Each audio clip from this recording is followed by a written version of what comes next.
Warm greetings. Welcome to today's session on understanding the nuances of being women in architecture in the larger purview of being in the diverse fields of the built environment.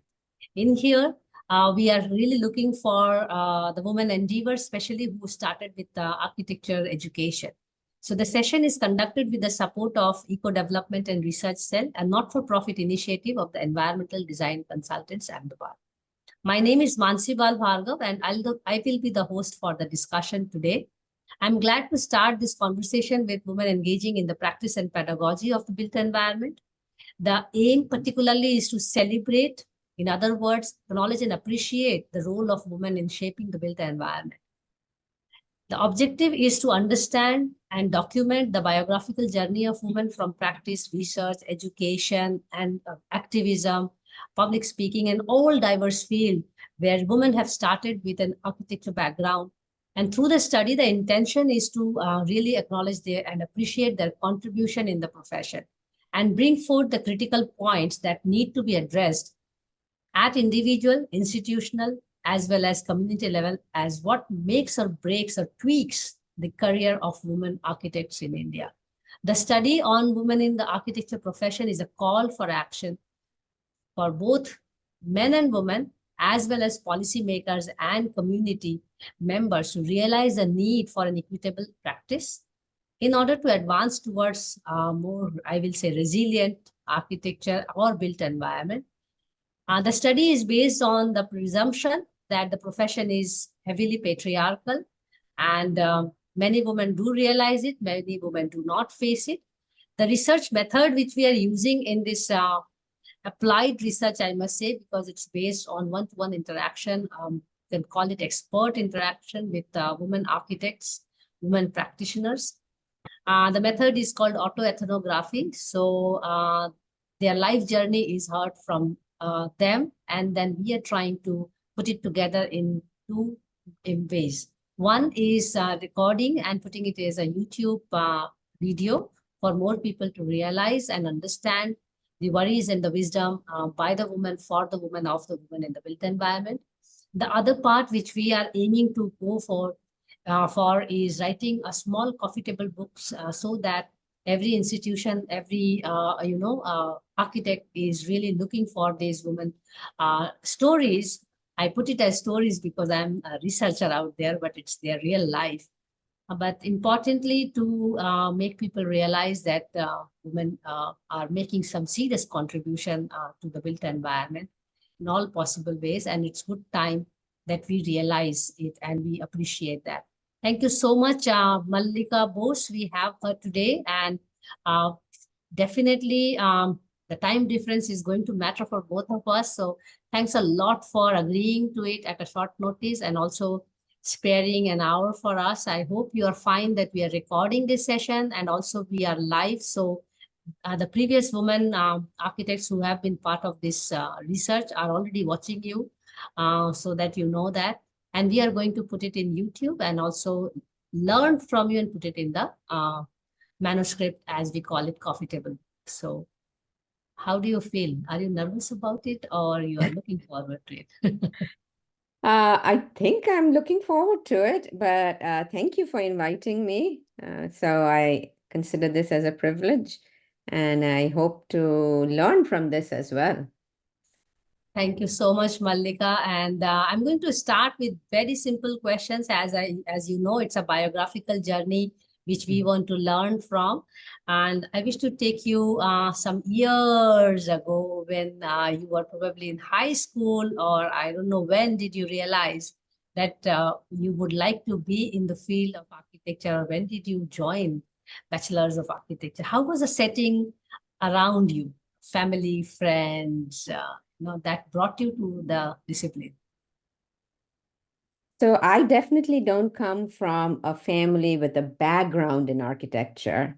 I actually come from a family of engineers. So even though nobody told me this, I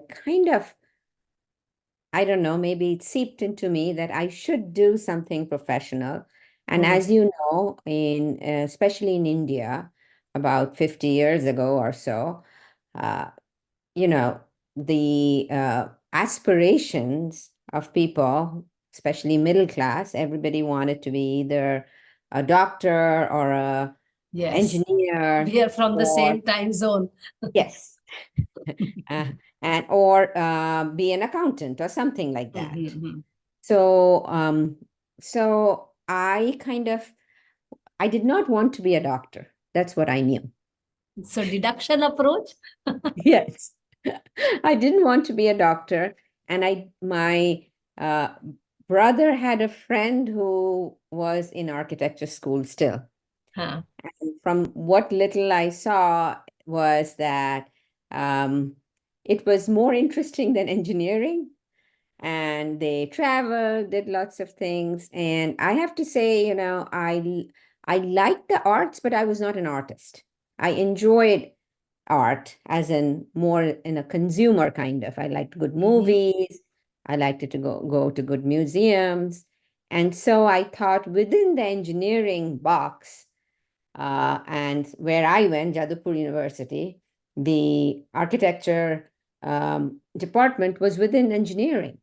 So that was kind of my, as you say, probably a more deductive approach to, and if I didn't get architecture, I thought I would do something like, I don't know, either geography or physics, very different. But luckily, I got into architecture. And so that was my beginning. Oh, very wonderful. So I'm now quite intrigued when you say geography and physics were your alternate options. And I'm sure you must have realized doing architecture that how important both are to be part of architecture, you know. So anyway, you embraced all of them together in architecture. So coming to the very idea that you know that this discussion is on being a woman in the profession, I would like to understand from you where when you were in college, first of all, where were you, and Mhm. how was it in the college days about being a girl or a young woman in the profession? Did it really occur to you that it is going to be different to be woman in the profession, or you didn't really realize that? And I'm sure teachers did not, I hope teachers did not make that distinction or discrimination. But what was it in your college days? So, first of all, so I went to Jadavpur University, Hmm. Engineering College.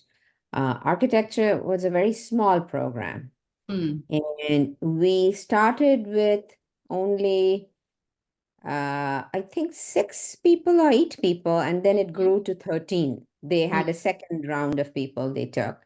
And as you are aware, what happens in engineering is, at least during that time, the engineering results would come out first and then the medical. Some people left for medical. I actually got into medical school, Hmm. but I had no intention of going to medical school.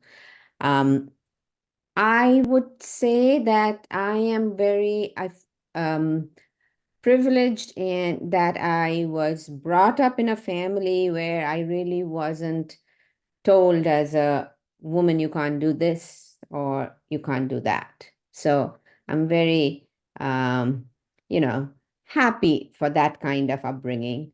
I'm also the youngest child, and my older brothers are two of them. So I always grew up with a lot of uh, boys in the family. And again, Hmm. I don't think there was a huge distinction made between how my parents, uh, you know, interacted with me versus my brothers. So I'm very grateful for Hmm. that. Hmm. In college, uh, I don't think there was discrimination as such, overt. Hmm.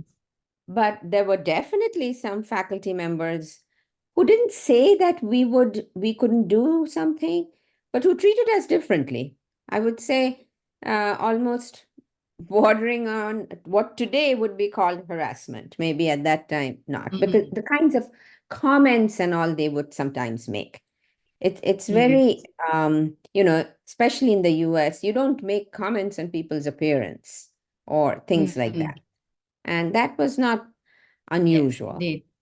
Um, so um, I kind of just went ahead, did what I needed to do, And actually, I was better in the technical pieces of it more. Mm. I was, and I am, I think, a competent designer, but I was very good in, structures. I was very good in HVAC and all those kinds of things. And I think in Jadavpur, I don't know if things have changed a lot now. Uh, because it was in an engineering college, I think those were its strengths more than theory of, or the aesthetics. There was some of it.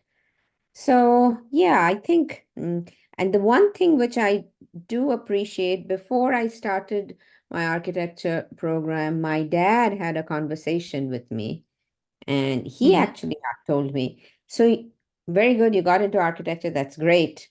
Uh, what do you want to do with your life after you finish Mm-hmm. architecture? And he said, if you really don't want to have a career, and that's fine. He wasn't saying I have to have.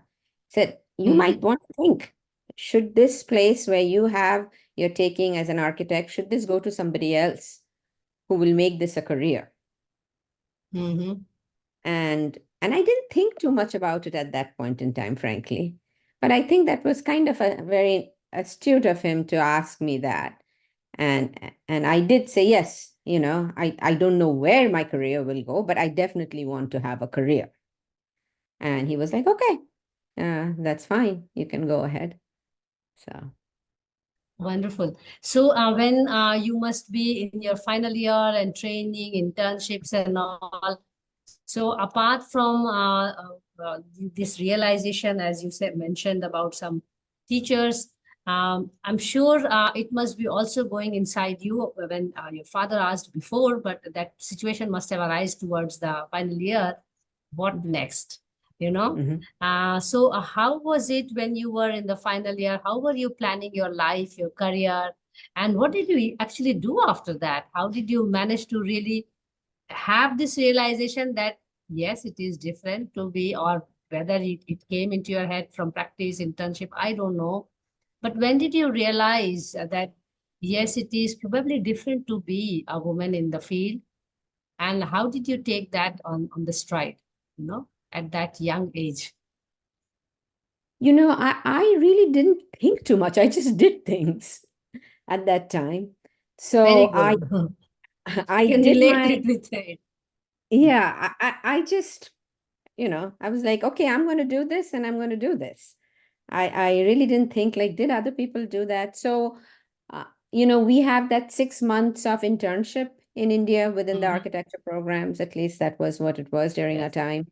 And I went to Delhi, New Delhi, and I worked in Mm-hmm. the office of Ram Sharma and Associates. Uh-huh. Um, and that was a very interesting experience. I did know, I made the decision pretty early on that I didn't want to stay in Calcutta, Uh-huh. because what I heard before and was seeing, that more interesting work was being done in other places, and the Mm-hmm. opportunities were better in other places. Mm-hmm. Uh, I also, I think I wanted to get away and be by myself and all those kinds of things.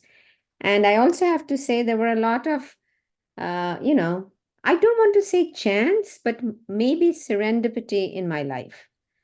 Uh, Mm-hmm. so when I was kind of, fifth year or end of my fourth year, I never even thought I would do a master's right then. My Uh-huh. focus was, to get a job and then we'll figure it out. Huh. Usual. But Huh. yeah, we'll see what happens. And so I was not going to sit for my gate exam because I did not want to go right Mm-hmm. then. But a friend of mine came to my house and told my mom, do you know she's not sitting for a gate exam? I don't know why. Like, she really should. And my parents were, they were supportive but hands off. Huh. They did not really ask, what did you do today? If I told them, great. If I didn't, at the end of the semester, I shared my, grade sheet with them. But they were not, they also, I think, knew that I was not failing or doing anything like that. So my mom then just said, why don't you just sit for it? Like, it doesn't harm, because I think the deadline was coming pretty close to apply for it, to sit for the exam. So I just said, okay, I will do it. And so I really didn't uh, study for it or do anything much for it. It was just one of those things. And I actually did really well in GATE. Wow. And so it was like, now here it is. Now I've done really, and I think I just applied to one place. I think I applied to SPA. And but again, because I was more technically oriented, and I also at that time was going through this phase in my life where I thought that, technology would, um, you know, provide the answers to many of the problems that I was seeing around me. So I decided that I would do building engineering and management in Delhi. And again, I knew it was competitive. Everything in SPA is competitive. Later, I found out that BEM is really competitive because a lot of people from engineering, like IITs and all, they want to come and do that too. It's a good program. But I was lucky enough to get into that program. And so there was this quick transition. Immediately from undergrad, I went to SPA to do my studies. And then at SPA, I actually really enjoyed my time at SPA. I have to tell you, I don't think in Jadavpur I was challenged much. Like things came easily to me. I did what I needed to. And I'm never driven by, to be the best in the class or anything like that. I don't want to be the I can worst, relate but so much with that as well. yeah, I just want to be, I just did what I needed to. Enjoy. Yeah, yeah. So, but in SPA, it was tough, as in we had to really work hard. And I enjoyed working hard. I worked hard, played hard, stayed in the hostel, made really good friends, and really enjoyed what I did. And I think I was quite happy about it.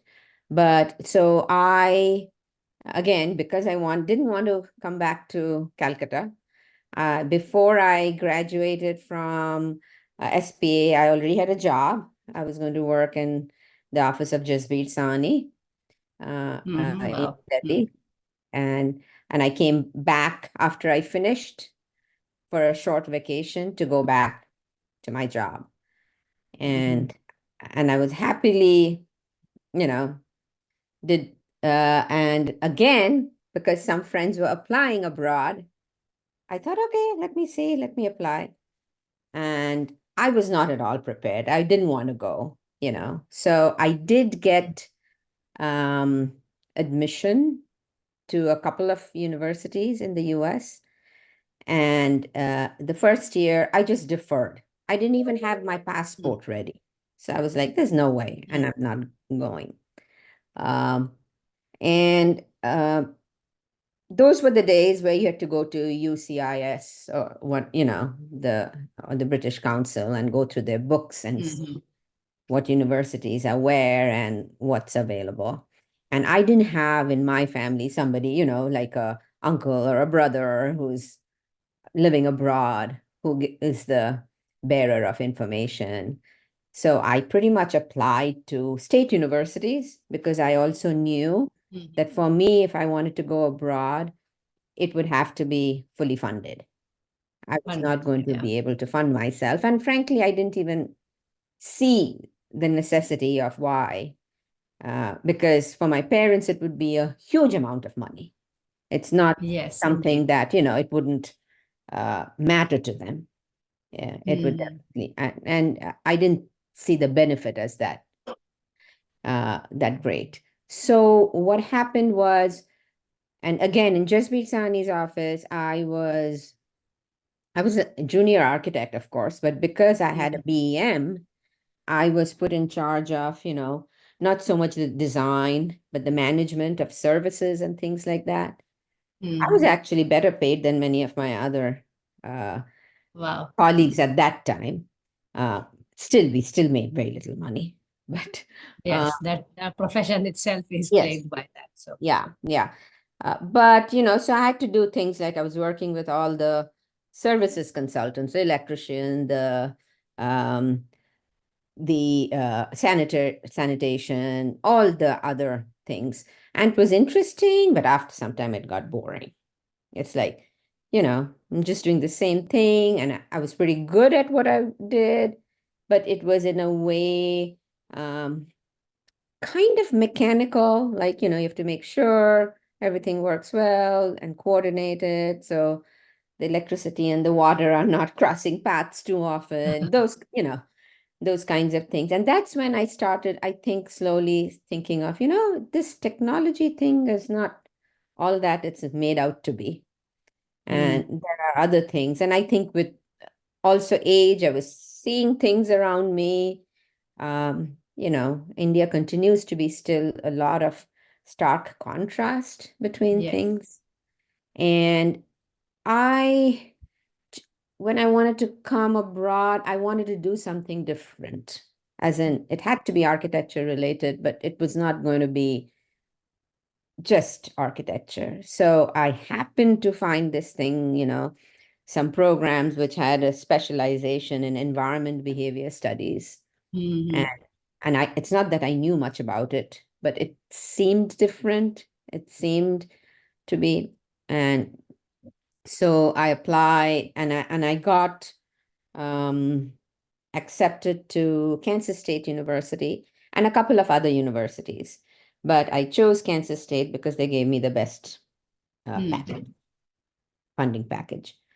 And so actually I deferred for a year, and then the next year I worked for a little less than 2 years in Delhi, and then came to the US to do my master's, and that would be my second master's. I didn't have in my mind because I don't come from a family of academics that have already done a master's, maybe I should apply for a PhD or something. That was outside my realm of thinking. Again, and this is very usual what happens to people, I came thinking that I'll come here for 2 years, maybe stay for one more year or whatever, and go back to India. Uh, but the environment behavior studies, it was amazing. I think it was the first time I really thought, okay, yes, I can see myself, spending the rest of my life doing it and being happy. And it was a research master's program, not a professional master's program. Okay. And I'm not sure I even knew that when I came. It was a master's program. And that's what really intrigued me. And I had some very excellent faculty members at Kansas State. And I just found my place, I think. And from there, they themselves, planted the seed of perhaps doing a PhD. And then when we had guest lecturers come in, they introduced me to them. And some of them then reached out to me and said, are you thinking of a PhD? Would you like to apply? And those kinds of things. I ended up applying for PhD to Michigan, Berkeley, um, University of Wisconsin, Carnegie Mellon. My master's thesis was still a little bit on the technical side. So it was on trying to understand how people design. Okay. But using, cognitive theory. So, and again, trying to use, can we look at it from a computer-based kind of thing? So, like, do we do it by trial and error, or what are the mechanisms and those kinds of things? So I actually got, which is amazing, I don't know why, I got admitted to all 4 programs. And I thought I would go to Carnegie Mellon. Mm. They gave me the best package, but they also had exactly the kind of thing I was doing Mm. about my master's thesis. It was the methodology I was using was protocol analysis. And they had Professor Omar Akin, who was kind of Mm. the person in architecture doing this kind of thing. So all seemed great. Mm. And then I came to India for a break before going Mm. back and starting my PhD program. And I was just, I don't know. I again, coming back to India after 2 years, it was uh, I don't want to say a shock, but again, seeing the contrast of how people lived was just a lot. And I decided I just cannot do this, how people design. It's like, it's fine. I'm sure it's important. But I just felt I wanted to do something which had more direct relevance to people's lives. Mm-hmm.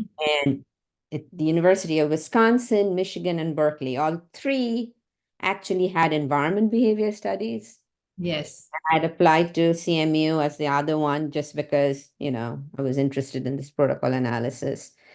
And I decided to go to Wisconsin to work with Professor Amos Rappaport, who'd done Wow. a Mm. lot of work on, culture and human behavior and all Yes. that. So I called CMU and said, and to Professor Aiken's, to his credit, he was so supportive. He said, if this is what you want to do, you want to work on issues like why people live the way they do and how can we improve those kinds of things and all, CMU is not the place for you. You know, you Yes. need to go. And I chose Wisconsin over the other two. Again, they had a very great program.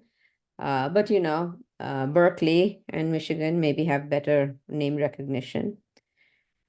But given the entire thing of who I would be working with and the funding package, and again, I had a very influential mentor in Kansas State. I asked his opinion, and he didn't say go here or there. He was too smart a guy to say that. But he said, think about it. If you go to a place where there is a big lab and you're joining the lab, it's great. It's bad. But what you'll be doing is very often you'll be doing work which is part of that lab. And Mm. you may be able to finish that work much earlier too, because other people have worked and you're just moving that work forward. If you go to a place where it's more individual, it may be harder in some ways, Mm. but it'll be your work. Mm. And you'll have to figure out everything. So maybe use this as a way to figure out where you might want to Mm. go. That was really good advice because I didn't want to just join some big program and do a Mm. piece of the work. So I ended up in Wisconsin. So Yeah, interesting because you started in India from your education and early career, and then you went there. I would like to ask a question on again gender part. What it is to be in the work environment in both the countries? What kind of differences would you like to highlight based on your experiences, not in general? um, so frankly, one of the things which I got involved in thinking about and working on gender very deliberatively in Wisconsin. Okay. So I did look into it. I did a lot of work, readings, and all those kinds of things. Uh, the one thing which I found amazing, a little bit in Kansas and more in Wisconsin because I was there for a longer period of time doing a PhD, is a lot of educated, because I was in a university area, right? I was meeting mostly people associated with the university. So these are highly educated people. And yet a lot of them um, expressed surprise that me being a woman and a woman of color from a place like India was so technically competent. As in, because I used to teach the structures courses in Wisconsin. as, a way to earn my living, my TA job. I was an instructor of structures, building structures, because, I was good in structures before. I did building engineering, so I really knew that. So, can you hang on for 1 second? Somebody's knocking. Um, so I found that really annoying in a way, because I always used to keep telling them that I'm not that unusual. There are like literally hundreds of thousands of women in India, in urban areas, who are very competent in everything. And there would be probably more if the people in other parts of India had the opportunities that I had. Yes.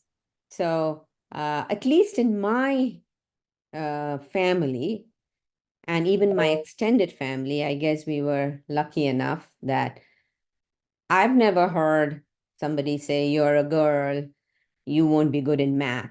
That's a very US thing. Yes. There's this thing, girls are not good in math. And I always said, it's like, are you privileged enough to be able to go to school, and a good school? That's about it. And then, you can do what you want. Yeah, maybe later on in life, women, some have issues of, some families don't like the women to travel much and all those, but that's much later. It's not your ability as such. Nobody questions your ability to do math or something. So that was something which I faced. I didn't face gender discrimination other than this kind of attitude, expressing More cultural, and this is surprise. more Yes, cultural surprise. yes, cultural surprise. And I was really taken aback. And a lot of what we would call, quote unquote, progressive men having this kind of feeling about it. And um, kind of in a weird, they thought they were expressing something positive, like, oh my God, how could you? Appreciating. Yeah, yeah. But it wasn't something I really appreciated that much. The other thing I faced, of course, which everybody faced, is more like an immigrant. Questions about, oh, so when are you going back? Going back. And it took me a long time in this country to be there, because I was also one of those people who hung on to my Indian citizenship for a long, long time. So after I got my green card, I got my citizenship after 20 years. So, and it was, a whole host of things. And anyway, I was going to stay back here. Traveling was very becoming difficult. And I did want to become a citizen at that point. But it took me a long time to be comfortable enough in this country to tell people, why are you asking me that? No, I'm staying here. I'm not going anywhere. So to reach that point, because otherwise I used to be uncomfortable. I wouldn't say I'm going back and I'm going back when. I said, no, I don't know. I'll see what it is. But I think at least for the last 10 years or so, I'm comfortable enough to say, no, I'm part of this country now. I've paid my dues, and in fact, more than my dues, I feel, because my initial everything was done in India. Yes. I came to this country, I was 25 years old. I was already, an adult. And a lot had gone into my life to make me what I was at that stage, and that was all from India. So, Yes. yeah. So that brings me to a question of balancing work and life. If people see it differently, for me, every day is Sunday and every day is Monday. So I'm not really making that distinction. But yes, just to keep it simple for all of you, this question comes here because we learn it by doing over the years. But I would like to understand from you how it is culturally or probably in your own life to have a profession which is in a way quite challenging, as well as if you want to impose a self demand from the profession, it is demanding as well. And at the same time, this urge by most women, especially who are of our, I will say, stature or education, and who have seen their parents to have a perfect family kind of a setting, to have everything perfect in the house. How do you do that? Or what's your mantra? Or Uh, Mhm, I think I'm a workaholic. mhm, So, but I enjoy my work. So I don't, it's enjoyable. One of the reasons I chose academia, well, first of all, especially in architecture, when you start getting a PhD, you're kind of thinking of academia. yes, yes. I am, I think, the first very early people who actually did a postdoc after their PhD. Mhm, So I knew I was getting into academia because really I was not interested in practicing, mhm, because I was more interested at a larger scale or understanding why we build the way we do, or how, more importantly, what is the impact of what we build on people's lives. mhm, So, and not always just, I was not as interested in an individual building scale. I was more interested in a larger scale, at a mhm, community scale. So, um, and academia, the one thing I liked about it is definitely you're not very well paid. It's not that you can't live, you can live life, but neither are you really well paid in mhm, academia. But I think the other part of it was you have a lot of autonomy, mhm.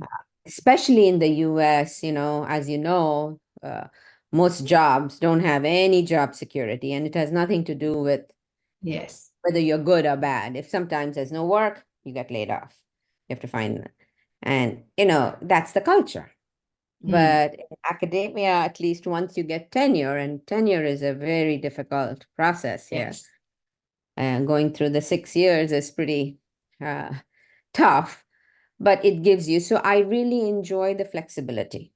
Mm. And I've always worked, I'd say, at least 50, 55, 60-hour weeks, Mhm, but it's on my time. mhm, Other than, of course, when I have to be in class or I have meetings and all that. Um, so I started off by, doing my postdoc, and then I went to Ball State University in an urban planning program. Oh, It, so in it Mansee? yes, in Oh, small Mansee, yeah. world. So I think we have Nihal Parera as our common known person then. Yes, yes, I know Nihal. And in fact, he's the one who said, you should apply for this job. What a small Uh-huh. world. Yeah, I love It's a Nihal. small Yeah, world. yeah, yeah. We did some So, joint programs here at SEPT University, it's exchange program. So I was yes, he's most been running that the for Cap many, many Asia. years, Mm, Cap Asia. mm, Yeah. So I was there for 2 years. It was a very teaching intensive. So I kind of was like a catch 22. Like if mm, you are in a teaching intensive university, unless you kill yourself, kind of, you cannot keep up with your research as much because you're teaching so long. And if you don't have that research productivity, you're not that, you know, you're not able to move that easily mm, if you want to. So I made the decision after 2 years to come back to Georgia Tech, where I'd done my postdoc, and be a research associate while I looked for a job. And I also wanted to come back. My husband was there too, uh, in Atlanta. He taught at Georgia State University in the business school there. And then we came, and in that year, we both got jobs at Penn State University and moved to Penn State. mm, Um, so it was very difficult the first 5, 6 years because I was tenure track, and I came to Penn State pregnant and had my son. mhm, So I had a, baby, and it's a very different situation. Yes, my parents came for some time. Sandeep's parents came for some time, but still it's like 3 and 3, 6 months after that. Those 6 years are a blur, kind of, mm. All I did was, put my uh, nose to the ground and Yes. just, I yeah, think most of the women who take that choice of having sibling, they have to go through this process. yeah. So, but I was lucky enough, I didn't take any extension or did nothing. I got through tenure, and I really, in a way, enjoyed it. Mhm, My first year was very difficult, and then I kind of said, you know what, you can't overthink this. I'm just going to put my best foot forward and do the best I can. Mm-hmm. And hopefully it'll get me tenure. If not, I'll figure out at that point in time what I need to do. I just can't live my life, you know, uh, analyzing every moment. And I think that was a good thing for me in terms of shifting my mindset. Mm-hmm. I also realized uh, I was trained really well at the University of Wisconsin. So, Mm-hmm. so I came from an architecture program, which was really more like a social science program. So was it in Milwaukee or Madison? Yes, Milwaukee. Milwaukee. So then we Yeah. have another common, probably Arijit Sen is Oh, there. Richard is a very good friend Uh, Small because, world, huh? yes, I just talked to him last week. So, uh, Mhm. So and I was trying visiting professorship for some time for water studio there. Uh, yeah, yeah. So, so yes, because the architecture program is in Milwaukee because it's the urban mm, center. mm, The planning program and the landscape architecture program is in Madison. Madison, yes. Madison, Wisconsin. I think so that really served me well. You don't realize what you have before, when you have it. And Yes. when you go somewhere else, you realize, oh my God, these guys really did a good job. So I worked with Amos Rappaport, and then I also worked with somebody called Sherry Aronson. Mm-hmm. Uh, she does a lot of work on gender and housing and other issues. She's a social ecologist, really. Mm. She was my advisor, actually, and Amos. I really like Amos. I think he's done groundbreaking work, but he's not very political. And I'm in Wisconsin when I did my work on gender and other kinds of things. I was became much more. I kind of became more activist oriented, and I Mm-hmm. wanted my work to actually look at issues of power and how those kinds of things are implicated. And Amos always said, that's for political scientists. That's not for, Mm. and that was great for him, but it That wasn't one has to something. draw a line of Yeah. scope. Yes. Yes. So, that's when, so it was hard. I won't say it was easy Mm. um, to manage both work and life.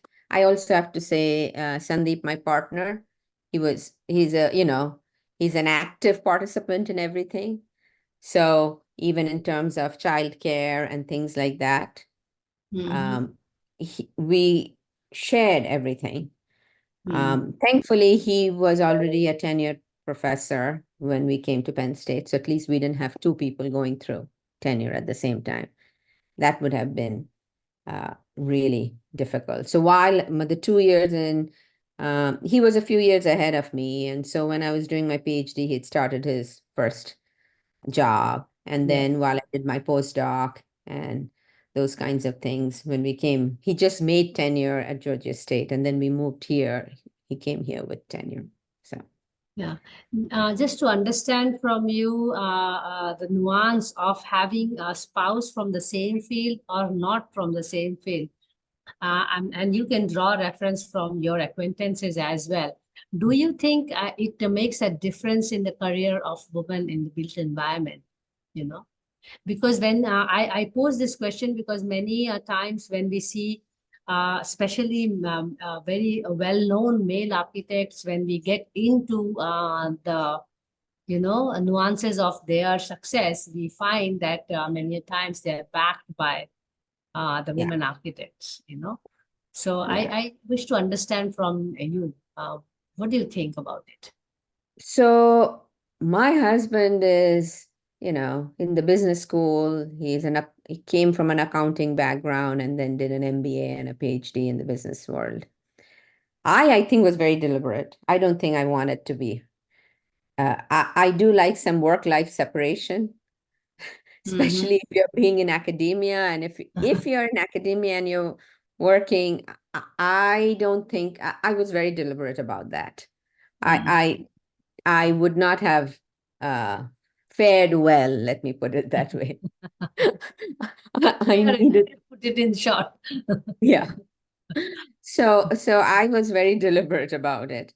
And also, and it's true, as you know, like in the profession, like architecture, landscape art, we spend so much time in the studio and those kinds of things.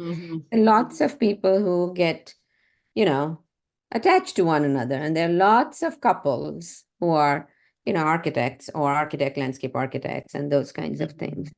And I've seen that happen, but I do like to keep a little, I guess I'm very independent in some ways. Yeah, it keeps the independence also if you are in Yes, exactly. different Background. So it's not that all my friends are your friends and that it's a totally overlapping circles. It's a Venn diagram where there's some overlap, but there's definitely some places where there isn't. Absolutely. And yeah, and I work towards that. Yeah. Just to take this question further to understand from your acquaintances and experience over these years, what do you think is a different approach taken by women in terms of design or in terms of even business approach? Where are the differences between the gender aspect here? So I would say, generally speaking, I don't want to speak for all women. Yes, of course. I do think women tend to be look at the aesthetics is not all important for them. It is important, but I think women look at the impact of their design on people more. That's my feeling. Yes. And I also think the kind of commissions they choose also has something to do with it. They may not always choose the flashiest or, but something which is ordinary but impactful. Because I always say, if you good housing design, may not win the best, prize for whatever, but I also want to get away from, but then there are all kinds of women. There's Zaha Hadid. And you could celebrate her like a Frank Gehry. I'm not a big fan because I always want to know. And maybe those buildings are doing exactly what they're supposed to do and they're great. That would be awesome. I hope that happens, but I've often seen it is not that. Yes. It's the impact, the fact that it's something amazing, something you won't expect. It's the unexpected. It's the wow factor that. And in a way, I say that's fine. Like, hey, if men can do it, women should be able to do it too. Yes. So, but I think in general, because, we are all influenced by our own experiences. Yes. So, we tend to look at, even in research, you see, that women, the kind of topics they choose are something that maybe they have had experience with or more attuned to some things that maybe men are not. Yes. So, absolutely. No, you raise a very pertinent point when you I mean, I will put it in a different way. It's about more feministic approach to built environment and masculine approach to built environment rather than being man or woman in the profession. How do you approach it in terms of both design as well as business? That brings me to a very simple question to you, and more as from your personal experiences. I'm sure you may have come across situations beyond cultural aspects, as you mentioned, being in US. But there are certain situations, especially in higher level decision making, when you are in this position now, you sometimes talk to yourself and say, oh, being woman in this situation is better and I can exercise it. Likewise, there are also situations where we feel that, oh, it was not a good idea to be in this company being a woman, do you really recall this kind of situation arrived in your experiences? Maybe not, or maybe yes. Or would you like to share this experience with opportunities and challenges of being woman? Let me put it in. Mm. Yeah, I'm sure there are both. So in Mm. terms of Yes. challenges, it's all women in the Mm. US have to toe a line in some ways. Huh. Most people don't think about it. Women of color even more Mm. It's an extra because, layer. It's yeah, extra yeah, layer. extra layer and extra, intersectionality. And Mm. then, so for example, the other thing is the kind of immigrant you are. I'm a woman Mm. of color and I'm also an immigrant. Mm. So there is many layers. So, for example, we are part of the model immigrant uh, because we are Asians, Mm. we are supposed to work hard and not Mm. ask questions and just get the job done. So I have often faced an issue where, it's like they expected me to be more docile than I was. Mm. Mm. And I usually will speak up. I speak up politely and respectfully, but I will Mm. not just take things. And and I've had to deal with it. Mm. Um, but then again, I've had now who are people who are my friends, and this is going back to, what I had said earlier. They were um, kind of surprised that I was technically competent. Uh, Mm. the surprise element that, oh my gosh, even being a South Asian woman, you're really forceful. Like, you know, you're not going to take anything lying low. And so it's that thing that if you are, you know, if a man had said the same thing, they would have probably said, oh, great. Now, if a woman says that same thing, it's like, you're being too harsh, or, why not let it go? So yeah, I've had to deal with it.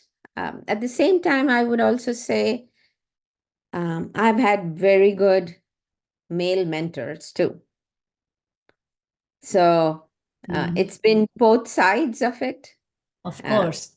so there are other people who have helped me in my career, and also, frankly, a lot of my uh, maybe it's unconscious. I have not been that deliberative about my career sometimes, I feel. Mm. Mm. And it's not that my career has not gone well, but I've just kind of done what I wanted to.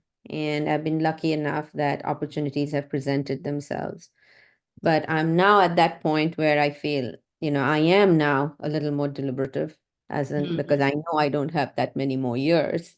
Mhm. Uh, and what I want to do, I want to have some impact. And I think women may think of impact differently than men Oh, when they, that's a very important point you raised. Yes, definitely they do. And when they mm, talk about impact, it is more, social, emotional, yes, spiritual impact, ecological impact, more than the yes, financial impact part of it. That's also learning from the exactly. Yeah, feminist approach to deal with the planet and the people, that yeah. comes out very loud and clear. So if I may ask you a very a short question for that matter, some major decisions probably, or a decision that you took in life, which really brought you where you are today. And that's not entering architecture after 12. No, no. I made Why some not? important, Yes, that is, yeah. but that's the baseline of this conversation. So that cannot be the major decision. So I think one major decision was so both my husband and I, we came here Mm-hmm. and as faculty members, and after I think 13 years or 14 years, he actually was not happy here. Mm-hmm. So he moved to Boston Mm-hmm. and I decided to stay back. And I said that because I'd worked hard enough in my career, I was not going to give it up.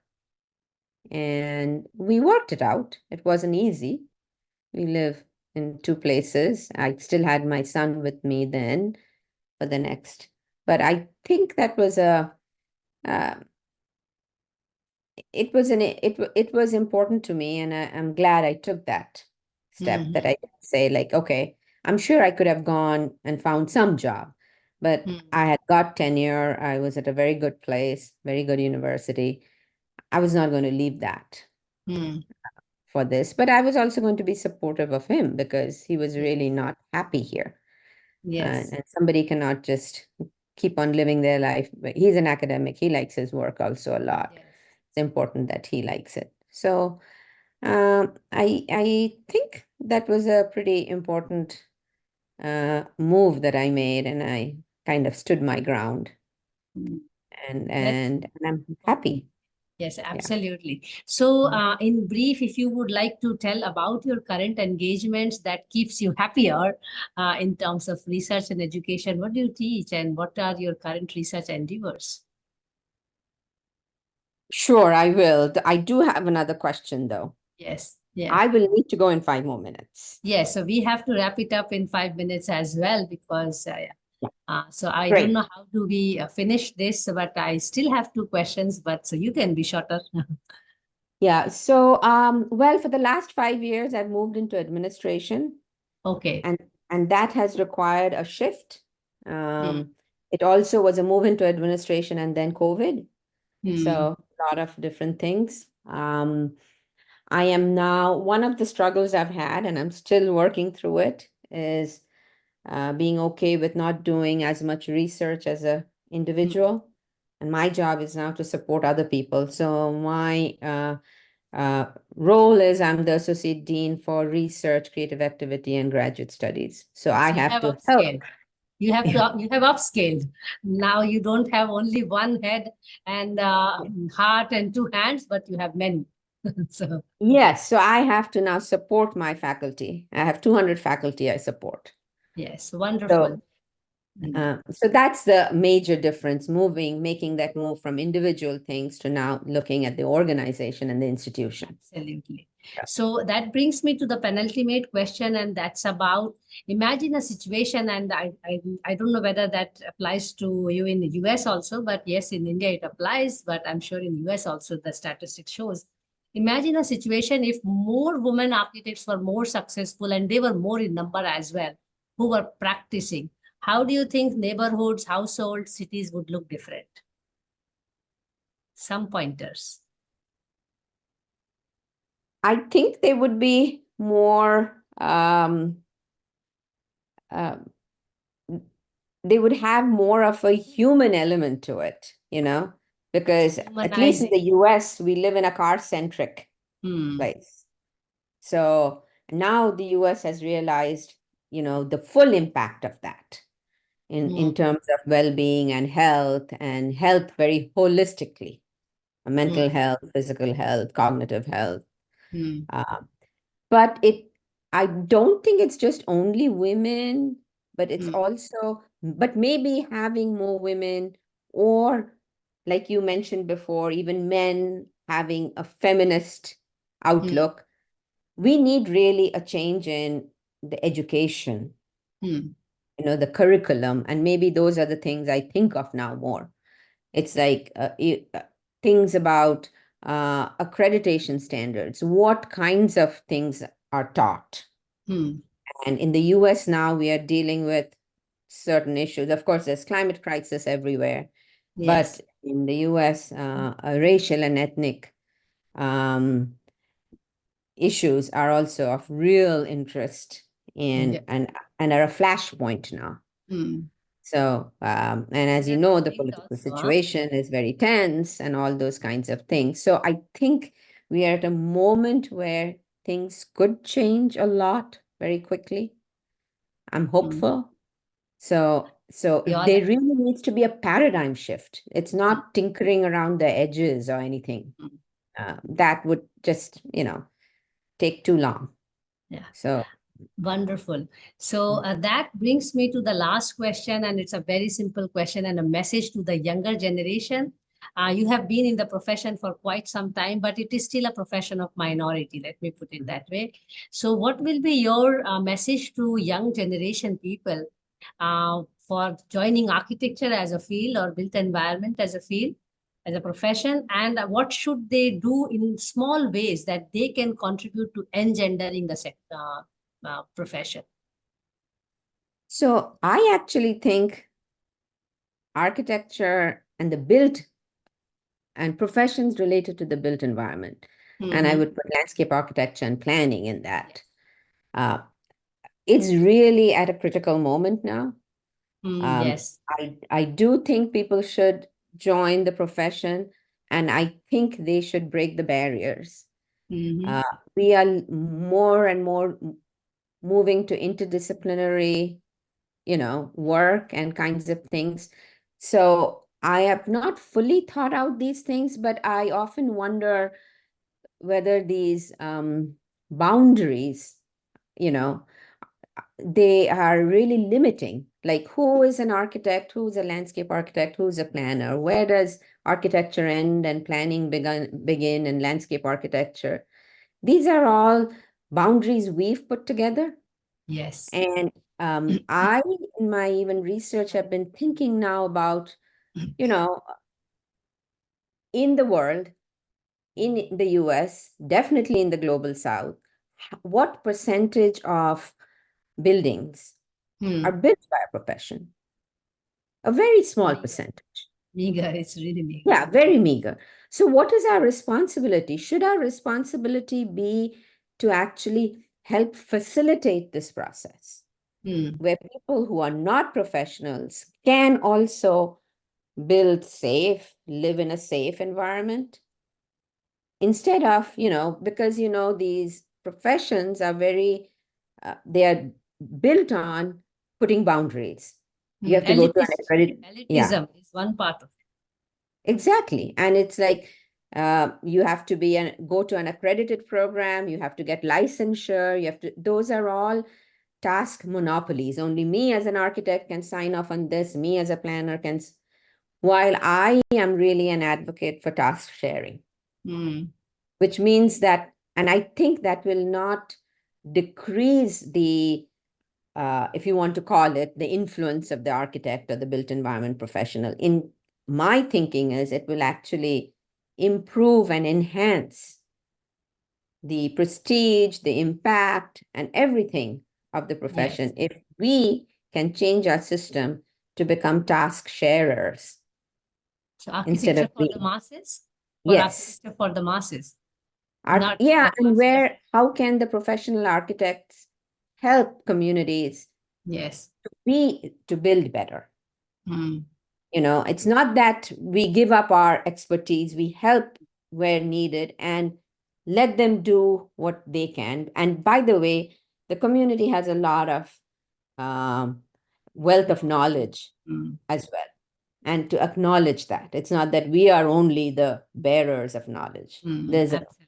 huge amount of things. So I hope the next generation, and I'm very hopeful because one thing I've seen, at least in the US, this generation, they're not willing to wait 10 years for something.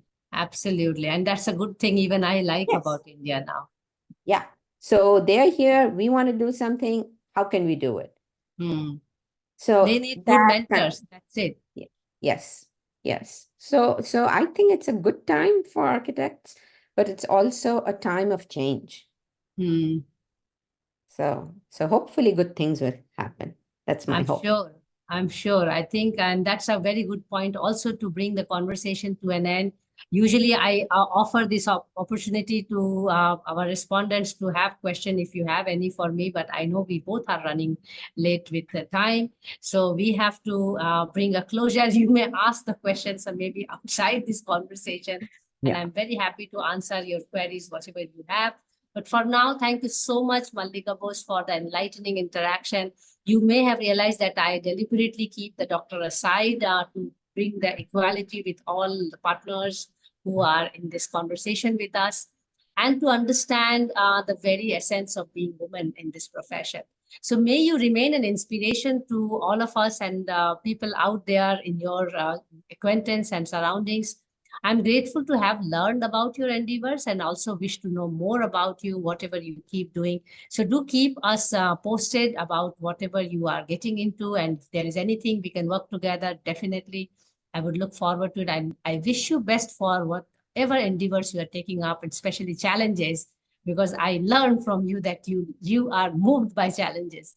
So on another note, we shall continue with our conversation on women in architecture and learn from more such wonderful women and learn what we should be doing and how we should be doing. And that life is a very interesting journey to take it up, and that we have a serious impact on the built environment.